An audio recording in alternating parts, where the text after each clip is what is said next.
Saudações, caríssimos. Ah, esta é a primeira aula da disciplina de redes de computadores. E nesta aula nós iremos ver os conceitos fundamentais que nós iremos usar bastante ao longo do curso, ao longo desta disciplina. Iremos dar aqui uma visão completa sobre os fundamentos, topologias e arquiteturas usadas na disciplina de redes de computadores.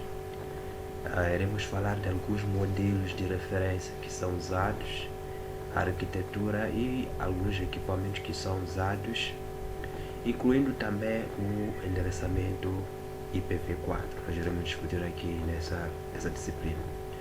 Sou o professor Achades Rodrigues e bem-vindo ao curso de redes de computadores. Então, nós iremos ver aqui duas arquiteturas, não.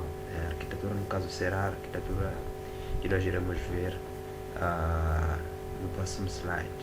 Nós temos aqui dois modelos que são conhecidos no mundo das redes de computadores. Nós temos aqui o modelo OSI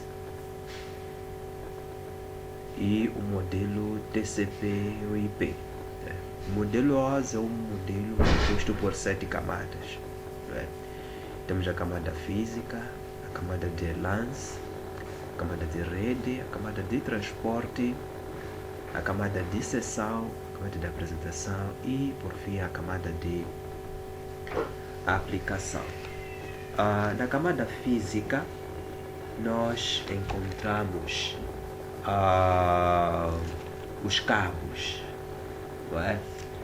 Encontramos os cabos e é exatamente nesta camada onde nós estamos preocupados com a parte física, não é, dos computadores, certo? A gente procura entender como é que os cabos, como é que os equipamentos eles estão organizados. Em outras palavras, é a parte do hardware, não é? Sinais elétricos, certo? Na camada de enlace, onde nós encontramos os endereços físicos, né? Os endereços que já vêm lá nos equipamentos que já foram fabricados, né? Temos os endereços físicos e temos os endereços lógicos. Os endereços físicos já vêm com os equipamentos lá da fábrica. Os equipamentos lógicos, o endereço lógico, perdão, é o endereço que o equipamento ele adquire a partir do momento em que ele é conectado ao equipamento de rede. Nesse caso, haverá um equipamento que fará uma distribuição de endereços para cada equipamento. Então, a esse endereço nós chamamos de endereço lógico. Temos a camada de rede, que é exatamente nesta camada onde nós vamos encontrar o endereço lógico. É a camada também que é responsável pelo roteamento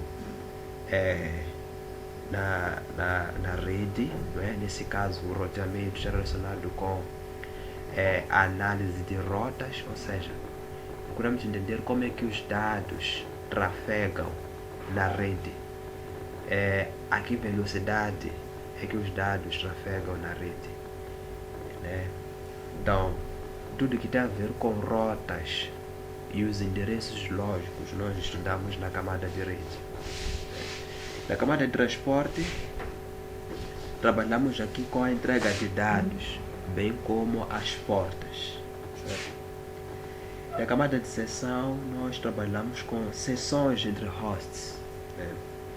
Então, procuramos ver como é que os hosts eles estão organizados, porque em cada secção nós vamos ter uma determinada quantidade de hosts. Então, nós vamos organizar aí ao longo da análise da nossa rede. Na camada de apresentação, nós temos o formato de dados, né? Bem como a segurança relacionada a esses dados, né, onde já trabalhamos também com a criptografia desses mesmos dados. Isso é na camada de apresentação. Na camada de aplicação é onde nós temos as interfaces com os aplicativos. Então as interfaces todas, que é a parte do usuário, é a parte em que o usuário consegue observar,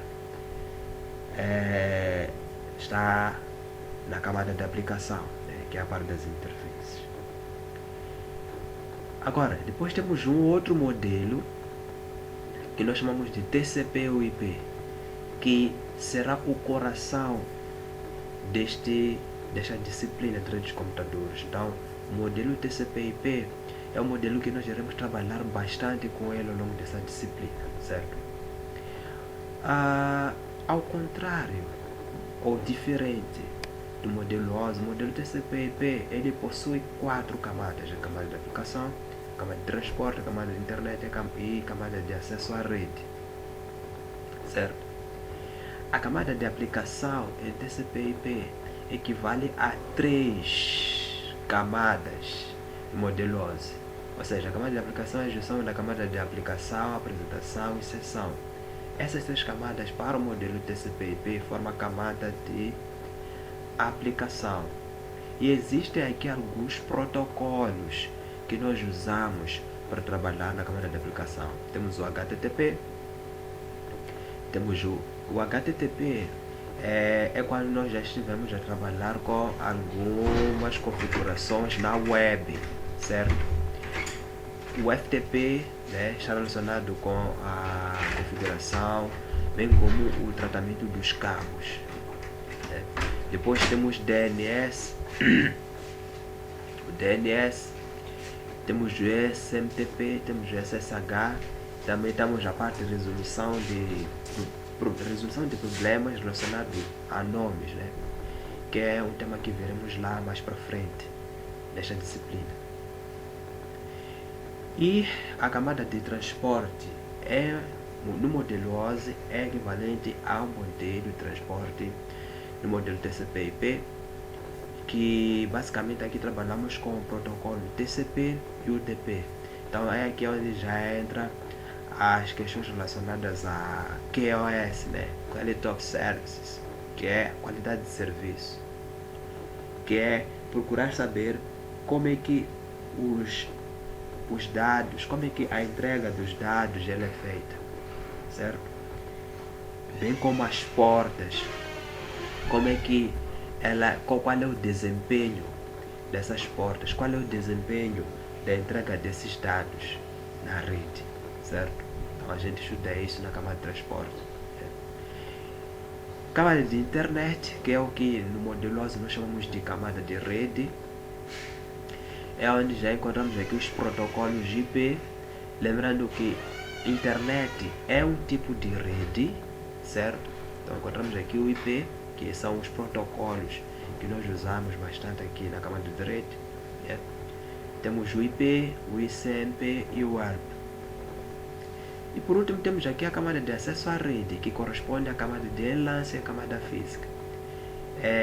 Nessa camada nós já usamos uma arquitetura que nós chamamos de Ethernet. Usamos outras redes também, redes sem fio, como é o caso do Wi-Fi, certo?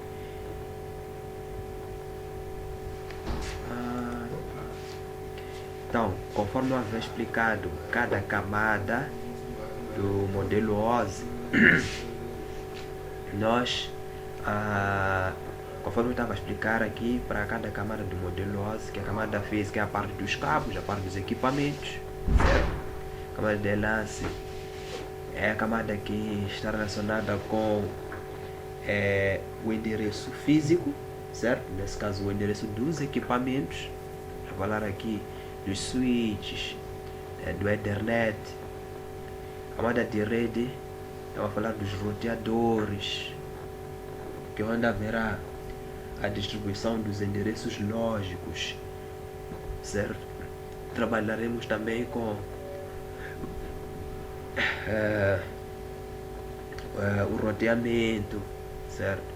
Camada de transporte relacionada com a qualidade de serviço, temos aqui os protocolos TCP e UDP, camada de seção, que está relacionada com o tratamento de sessões entre hosts,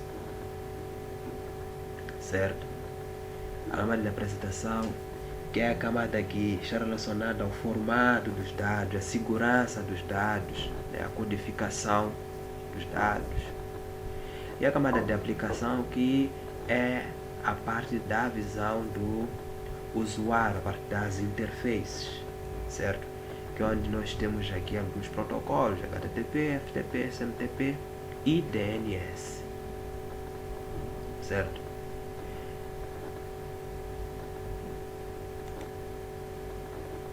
E depois temos aqui as topologias de redes, né? Temos aqui a topologia em barramento, né? Que é base, podemos chamar de topologia em barramento ou base, certo? E essas topologias, temos aqui a topologia estrela ou star, e temos a topologia em anel, claro. Temos aqui a topologia em malha, certo? A topologia em barramento, ela era usada, né, nos primeiros, era usada aí nas primeiras redes, certo? De cabo coaxial, as primeiras redes Ethernet de cabo coaxial, perdão. E os dispositivos são ligados a um mesmo cabo e nas pontas há um terminador, certo? E a desvantagem dessa rede é que se a gente for a romper um fio aqui, pronto, a rede para de funcionar, né? É uma rede em série, por isso é que por isso é que a gente chama de topologia em barramento, porque é uma topologia em barra. E se a gente rompe um pedaço da barra, a rede para de funcionar, certo? E os dispositivos, eles são ligados ao mesmo cabo, certo? Com um terminador. O terminador são esses que nós pintamos a vermelho aqui, certo? Aqui, nessas extremidades. Temos aqui a topologia estrela. A topologia estrela, certo? É a mais utilizada, certo? A mais utilizada é a rede de Ethernet. Ela é fácil de determinar um problema, certo? Então, se um equipamento é desconectado, de forma alguma esse equipamento vai afetar o funcionamento da rede, certo? Se o equipamento deixa de funcionar, esse equipamento deixa de funcionar ele mesmo. A restante parte dos equipamentos que estão, os restantes equipamentos que estão na rede vão continuar a funcionar tranquilamente. Conforme eu disse, caso um dos cabos rompa, vai afetar apenas a parte da rede, apenas uma parte da rede, ou seja, apenas aquela parte que foi rompida. Nesse caso, se a gente tira um equipamento, apenas aquele equipamento é que será afetado. Utilize um dispositivo central, comumente switch. No caso, estamos a ver um switch aqui. Geralmente a gente usa um switch, né? Que é um comutador. Perfeito?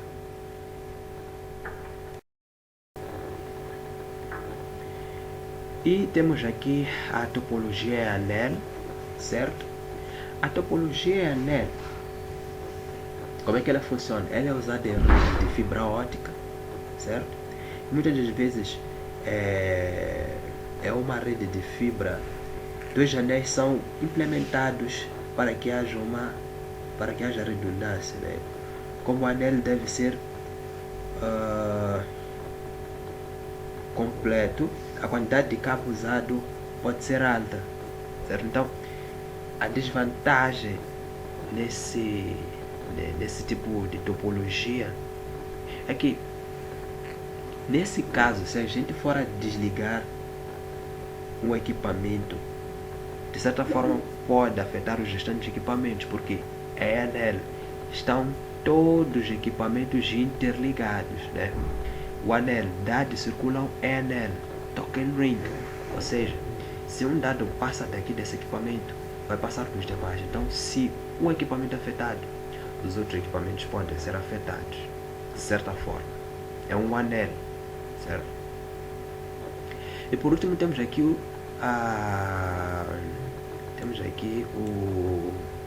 como é que é? A topologia malha, né? Possui aqui uma alta redundância, os roteadores G1. Vamos ver daqui a nada o que significa isso de one, certo? Então, esse estilo de topologia tem uma forma, tem um formato aqui de um grafo, né? No caso aqui é um grafo não orientado, ou seja, não existem orientações para as rotas, né? Nesse caso, os caminhos por onde os dados eles vão trafegar para poderem ser entregues ao longo da rede. Então, se por exemplo um equipamento ele para de funcionar, não necessariamente vai afetar os outros equipamentos, né? Isso também vai depender muito mais da maneira como os equipamentos eles estarão interligados entre si. Mas geralmente a topologia que é mais usada é a topologia estrela, certo? Mas no caso, dependendo da necessidade, todas as topologias elas serão importantes, né? Isso vai depender mesmo da necessidade de se implementar essa topologia. Haverá casos em que será mesmo necessário implementar uma topologia em paramento, mas isso varia de caso em caso, né? Isso vai depender muito mais da requisição do cliente, do tipo de problema que ele pretende resolver, bem como a existência dos custos da rede. Perfeito? Agora, o que é isso de redes de computadores, né? Então, definimos rede de computadores como sendo um conjunto de dispositivos que são os nós. Porque se você imaginar aqui esse grafo, cada elemento aqui representa um computador, certo? Então, e esses pontos que eu estou a colocar aqui, os traços já presos aqui, cada um desses é um nó, e um nó representa um computador. E essas linhas, essas ligações, nesse caso representam as conexões entre esses computadores. Por isso é que eles formam uma rede, certo? Então, conjunto de dispositivos interligados por meio de comunicação, ou seja, há uma comunicação entre esses equipamentos, capaz de trocar dados esses que irão trafegar e compartilhar recursos como impressoras, servidores e conexões à internet. Então, o objetivo do estudo da rede de computadores é o compartilhamento de recursos, comunicação entre usuários, centralização de dados, redução de custos. Por isso é que eu toquei no critério custos quando eu disse que, dependendo do problema a ser resolvido, uma topologia de rede pode servir e a outra não. E a alta disponibilidade. Que disponibilidade seria um exemplo de uma rede PAN? Uma rede PAN é Bluetooth. Então, uma rede PAN ela não suporta uma distância grande. Então, se é Bluetooth, estamos a falar de duas pessoas que estão no mesmo local compartilhando recursos. Ou seja, a pessoa não pode deslocar-se mais do que isso. É importante que a pessoa esteja ali perto até a transferência dos dados ser completada. Então, é uma rede de pequena distância. Temos o LAN, que é uma rede local, que é uma rede que cabe no tamanho de um escritório. Ou seja, um escritório, uma rede LAN seria um exemplo, certo? A rede das nossas casas também seria uma rede local. Temos o MEN, que é uma rede metropolitana. O MEN já é uma rede que, por exemplo, já seria uma rede, por exemplo, de um prédio. Ou, melhor, um conjunto de escritórios, certo? Então, um conjunto de escritórios já é um pouco mais abrangente em relação ao LAN, certo? Então, ao menos já teremos aqui um conjunto de escritórios, claro, dentro de um prédio. O WAN já são redes de longas distâncias, então imagine vários prédios numa mesma cidade. Então, já temos vários prédios numa mesma cidade. A rede WAN seria excelente para ser usada na análise de rotas e de entrega de pacotes, não é? Então temos aqui o GN, que é uma rede global, que é a internet, que no caso já seria não só rede de uma cidade, que é uma rede de vários prédios conectados entre si. Então o GN já será uma rede global, onde eu já tenho várias cidades, certo? Onde eu tenho várias cidades no mundo conectando-se entre si. Um dos exemplos é a internet, que é um tipo de rede a nível mundial. Ok? Arquitetura Ethernet, que é um tipo de arquitetura que iremos usar bastante neste curso, principalmente quando nós formos a falar principalmente na disciplina de cabeamento estruturado, nós vamos falar muito de arquitetura Ethernet, ok? A arquitetura Ethernet basicamente ela possui alguns padrões, né, que o 10-based T com uma velocidade que nós podemos classificar de acordo com a necessidade como broadband ou baseband, né? Banda larga, né? Que é a velocidade de banda larga, assim também como a velocidade que nós iremos chamar de banda base. Perdão aí, pessoal, acabei falando aqui. E basicamente a arquitetura Ethernet é uma arquitetura principalmente usada, é uma arquitetura aí para cabeamento, certo? Então, o que é importante entender aqui na arquitetura Ethernet? Este ciclo aqui, certo? Quando um dispositivo ele quer enviar um dado, esse dado é executado ao meio. Depois teremos que saber se esse meio está livre ou não. E por que temos que verificar se esse meio está livre ou não? Que é para evitar colisões, certo? Se esse meio estiver livre, a gente avança, envia dados. Se existir uma colisão, haverá um tempo que nós iremos aguardar, que nós iremos chamar de bake-off, certo?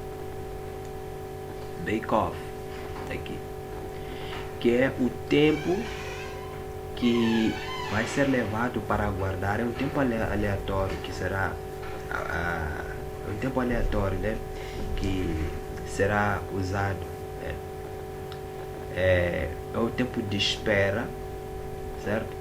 Para retransmitir novamente a instrução que vai permitir executar o meio e voltar a enviar o dado até que essa colisão não exista. É importante que a gente analise o meio sem que haja colisões, porque se a gente for se deparar com colisões, certos problemas na rede podem surgir, certo? Então é importante controlar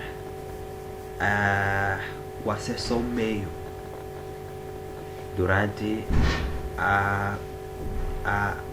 o envio de dados na rede, certo? E esse controle de acesso ao meio nós chamamos de 6IMEI/CD, né? Controle de acesso ao meio. Bom, eu tive pronunciado mal, perdoe aí, né? Então, é basicamente dessa forma como a gente trabalha com a arquitetura internet quando pretendemos enviar um dado, certo? E de modo que a gente ao mesmo tempo controle colisões. Perfeito. Existem outros tipos de cabos, existem outros padrões aqui, né? Mas nesta disciplina de redes de computadores você não precisa se preocupar tanto com todos os padrões da arquitetura internet, né? Pois nós iremos explorar bastante a parte de cabos na disciplina de cabeamento estruturado. Nós iremos falar muito bem sobre esse tema. Okay. Elementos essenciais em redes. Nós temos o hub. O hub ele fica na camada 1. Se você lembra muito bem, a camada 1 é a camada física, é a parte dos equipamentos. Basicamente o que o hub faz? Ele repete o sinal para todas as portas, certo? Só que o hub, né?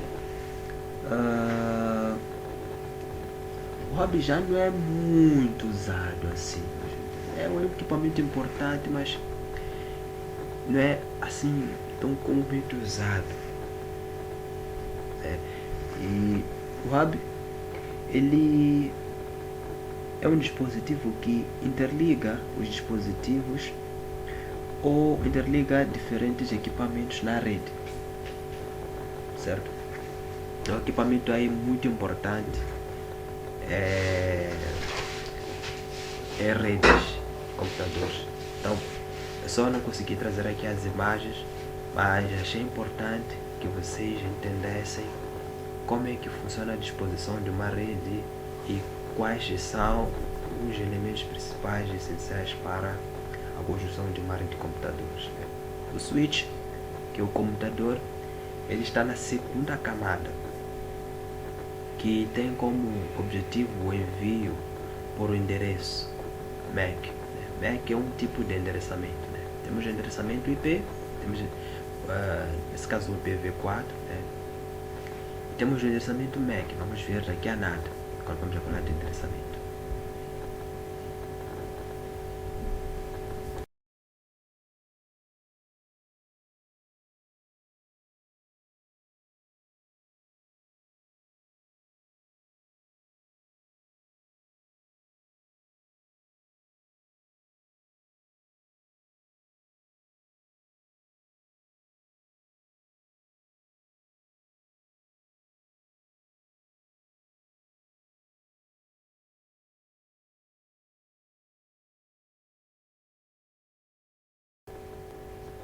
Temos aqui o roteador,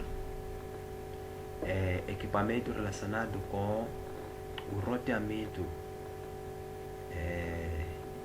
da rede, certo? Envio por endereço IP entre redes, ou seja, o roteador ele vai atribuir endereços que nós vamos chamar de IP a diferentes equipamentos, a diferentes dispositivos que estarão interligados na rede. Temos aqui o firewall. O firewall é responsável por garantir a segurança. Ele filtra, faz uma filtragem, controle de acesso e segurança.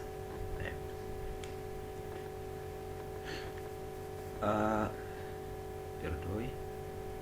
Temos o cabo UTP, que é, no caso,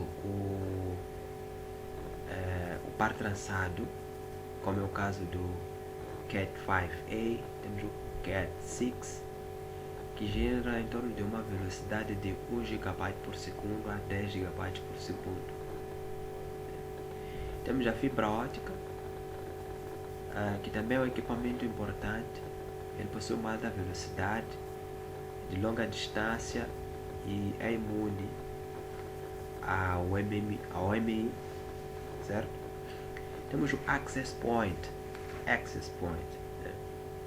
Que é um equipamento usado para a rede sem fio, certo? E temos aqui uma variação do 802.11, que é uma variação de redes no padrão da arquitetura internet. Temos lá o 802.3 e temos aqui o 802.11. Temos aqui o Wi-Fi. Temos o servidor que provê serviços como DHCP, DNS, Web e o File Service.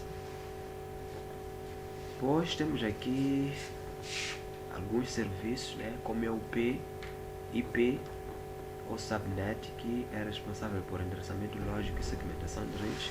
Vamos ver no slide sobre endereçamento lógico já.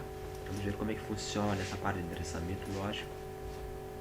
Temos o DHCP, que é responsável por fazer a atribuição automática de endereços IP aos dispositivos da rede. Temos o DNS, que é responsável pela resolução de nomes de domínio para endereços IP. A parte de resolução de nomes de domínio, que é o DNS, veremos nas próximas aulas. E temos o NAT, que é responsável pela tradução de endereços privados para públicos na saída para a internet.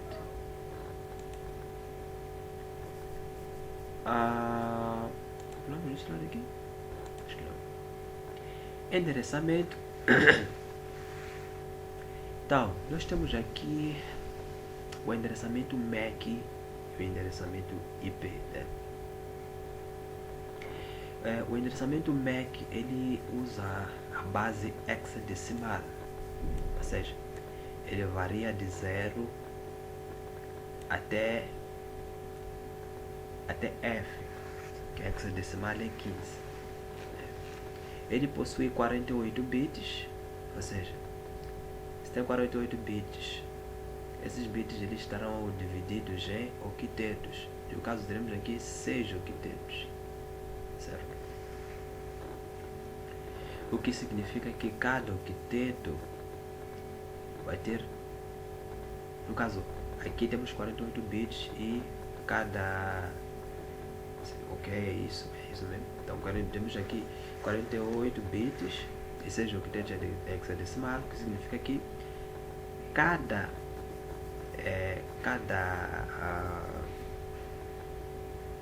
sequência, né, a cada 8 a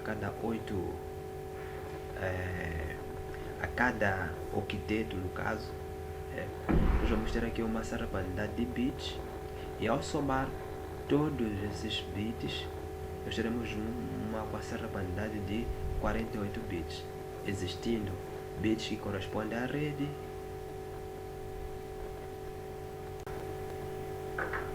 e também bits que correspondem ao número de hosts da rede, né? Um exemplo do endereço o endereço MAC. Temos aqui o A, EBCC, o 11, o 22, 33. Esse endereço ele é gravado no hardware. É um endereço único por fabricante, certo? E é usado dentro da mesma rede local. E esse endereço MAC, ele mapeia o endereço IP que é correspondente ao endereço MAC. Qual é a diferença entre o endereço MAC e o endereço IP? O que foi que eu falei no início? Eu disse que existe uma diferença entre o endereço lógico e o endereço físico. Eu disse que o endereço físico é aquele endereço que vem com o equipamento, certo? É aquele endereço que vem com o equipamento. O endereço MAC é o endereço que já vem com o equipamento que já foi fabricado, ou seja, o fabricante ele determina um endereço para cada dispositivo de rede e a gente usa essa máquina, esse equipamento já tendo o endereço da própria máquina, ou seja, um endereço físico do próprio dispositivo. E esse equipamento nós vimos muito bem que encontramos na camada 2, que é na camada de enlace, certo? Que é onde encontramos o endereço físico. Agora, quando nós já estamos na camada de rede, nós encontramos a parte já do roteamento, a camada que é responsável por rotas. Então é onde já encontramos aqui os endereços lógicos. O endereço IP é um endereço lógico. Esse endereço IP ele é atribuído a cada dispositivo por um dispositivo central. Esse dispositivo central da rede é que vai fazer essa distribuição de endereços para cada equipamento que estiver conectado à rede, certo? Temos o endereçamento IPv4, que possui 32 bits, e um dos exemplos é esse endereço que aparece na tua tela, 192.168.1.10/24, que é o tipo de endereçamento que nós iremos usar bastante na resolução dos exercícios, já. E temos aqui o endereçamento IPv6. O endereçamento IPv6, nós iremos falar exclusivamente do endereçamento IPv6 numa das próximas aulas. Haverá uma aula onde nós vamos falar do endereçamento IPv6. Ele possui 128 bits. E o exemplo do endereçamento IPv6 é este aqui, 2001, os pontos, DB8, esses 4 pontos, depois vem um. É hierárquico. Ele sempre vai possuir uma certa quantidade de redes, uma certa quantidade de bits que corresponde à rede e uma certa quantidade de hosts. Por exemplo, nesse endereço IPv4, esse 24 ele corresponde à quantidade de bits da rede e os bits que sobram correspondem à quantidade de bits dos hosts, no caso, a quantidade de hosts da rede, certo? Ele é atribuído pelo DHCP ou manualmente, tanto que dissemos que o DHCP ele é responsável por distribuir esses endereços para cada máquina, ou também nós podemos fazer isso manualmente, né? Configurando e distribuindo os endereços, né? Permite o roteamento entre redes, tal como eu já havia dito. E os endereços IP, eles têm classes. Nós temos endereços de classe A, B e C. E isso acontece bastante em IPv4, que é o endereçamento que nós vamos explorar aqui, certo? E o último slide da aula teórica tem a ver com segurança em redes, né? Temos aqui os conceitos fundamentais, como é o caso do firewall. O firewall ele é responsável por filtrar o tráfego entre redes com base em regras de segurança. Pode ser baseado em hardware ou software. Ele bloqueia portas e protocolos não autorizados. Então, o firewall é um equipamento que garante a segurança de dados numa rede, certo? Temos aqui o VPN, que é o Virtual Private Network, que é uma rede privada virtual, né? Ele cria um túnel criptografado sobre a internet pública, permitindo acesso seguro às redes corporativas de forma remota, certo? Então o VPN ele é uma rede privada que ele garante com que haja a segurança criptografando sobre a internet pública dados. O que é criptografar? É fazer com que aqueles dados eles tomem um outro formato, desse modo que sejam codificados, para que esses dados não sejam acessados, certo? IDS ou IPS, estamos a falar de sistemas de detecção ou prevenção de intrusão. Eles monitoram o tráfego em tempo real, identificam padrões maliciosos e podem bloquear ataques automaticamente, certo? Então o IDS ele é responsável por detecção e prevenção de intrusão do intruso na rede. Temos a criptografia, que consiste em proteger os dados em trânsito, os dados que estão a trafegar.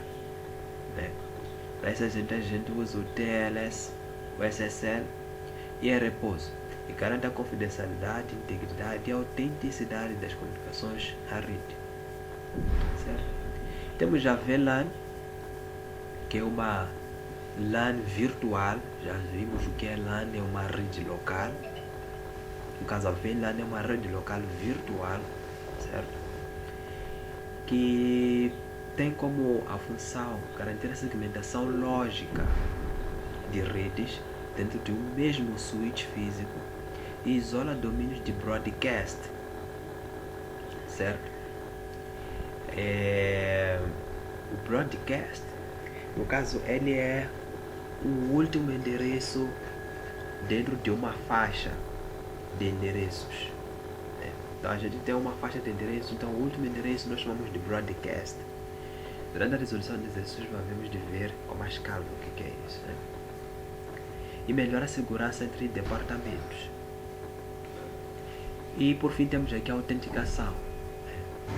Os protocolos como 802.1x e Radius, eles controlam o acesso à rede, garantindo que apenas dispositivos e usuários autorizados se conectem. Então,